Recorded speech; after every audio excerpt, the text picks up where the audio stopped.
भारत की जेलें, जहां कानून का डर, अपराध की सजा और इंसानियत की परख तीनों एक साथ बंद होती हैं।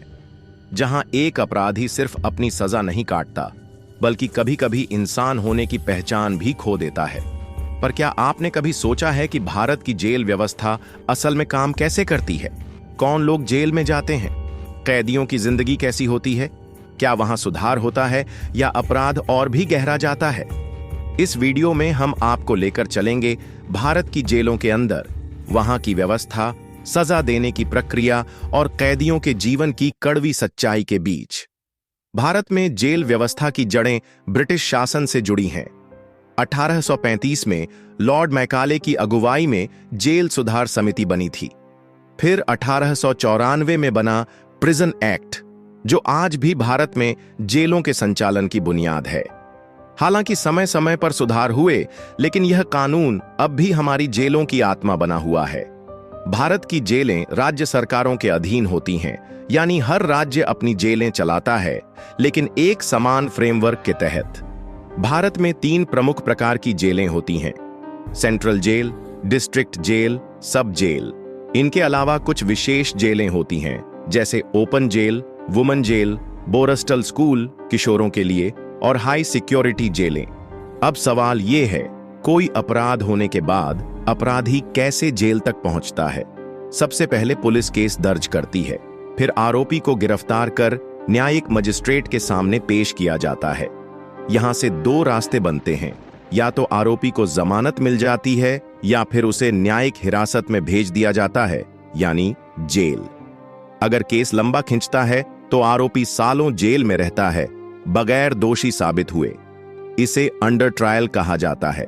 National crime record bureau (NCRB) के अनुसार भारत की 77% जेलें ऐसे ही अंडर ट्रायल कैदियों से भरी हुई हैं। सोचिए, एक इंसान जिसने सिर्फ शक की वजह से जेल देखी, वह सालों कैद में रहा और आखिर में बरी हो गया, पर उसकी जिंदगी का वो समय लौट कर नहीं आया। अब चलिए देखते हैं जेल के अंदर की दुनिया कैसी होती है। एक बार जब कोई व्यक्ति जेल पहुंचता है, सबसे पहले उसका मेडिकल टेस्ट होता है, फिर उसे जेल रजिस्टर में दर्ज किया जाता है और एक बैरक अलॉट होती है। जेलों में आमतौर पर बैरकों में कैदी रहते हैं, जहां 50 से 100 लोग एक साथ हो सकते हैं। मगर आज भारत की जेलें ओवर क्राउडेड हैं। 2023 के आंकड़ों के अनुसार भारत की जेलों में 130% की दर से भीड़ है, यानी एक जगह जहां 100 कैदी रखने की क्षमता है, वहां 130 से ज्यादा बंद हैं। कैदियों की दिनचर्या सख्त नियमों के तहत होती है।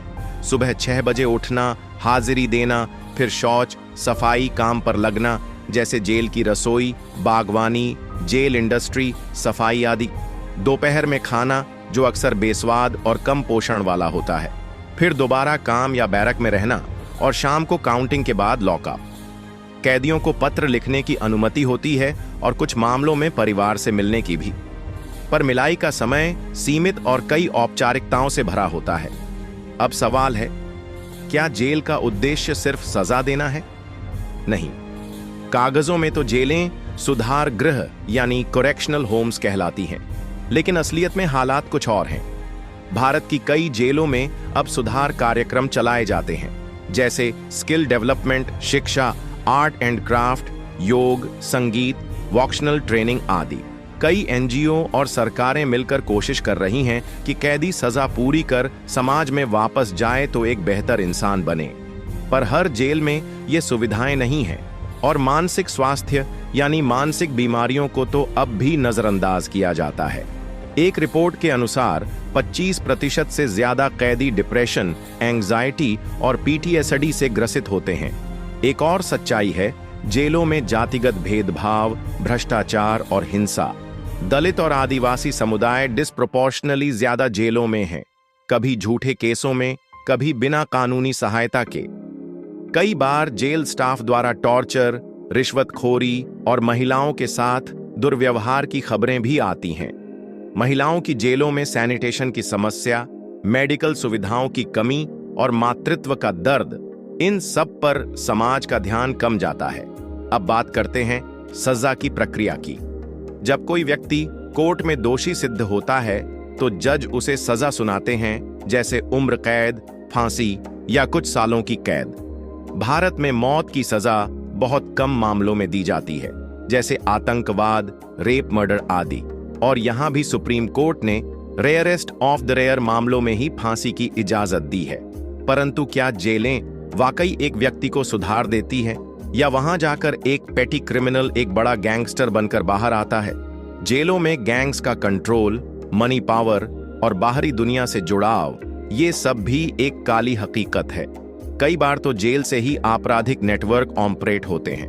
अब भारत सरकार और सुप्रीम कोर्ट ने कई सुधारों की सिफारिश की है, जैसे अंडर ट्रायल, कैदियों की रिहाई में तेजी लाना, फर्स्ट टाइम अपराधियों के लिए ओपन जेल, महिला कैदियों के लिए विशेष स्वास्थ्य सुविधा, digitalisation of jail, management, parole और फर्लो सिस्टम में सुधार, जेल स्टाफ की ट्रेनिंग और संवेदनशीलता बढ़ाना। पर यह सब तब तक अधूरा है जब तक समाज अपनी सोच नहीं बदलेगा। एक जेल में बंद व्यक्ति केवल एक अपराधी नहीं होता। कई बार वो सिस्टम की गलती, गरीबी, अशिक्षा और सामाजिक अन्याय का शिकार होता है। हर व्यक्ति को सुधार का मौका मिलना चाहिए। अगर आपको यह वीडियो जानकारीपूर्ण लगा हो तो इसे लाइक करें, चैनल को सब्सक्राइब करें और कमेंट में अपनी राय जरूर बताएं। ये था भारत की जेल व्यवस्था का सच्चा चेहरा। मिलते हैं अगले वीडियो में। तब तक के लिए सतर्क रहें, जागरूक बनें। धन्यवाद।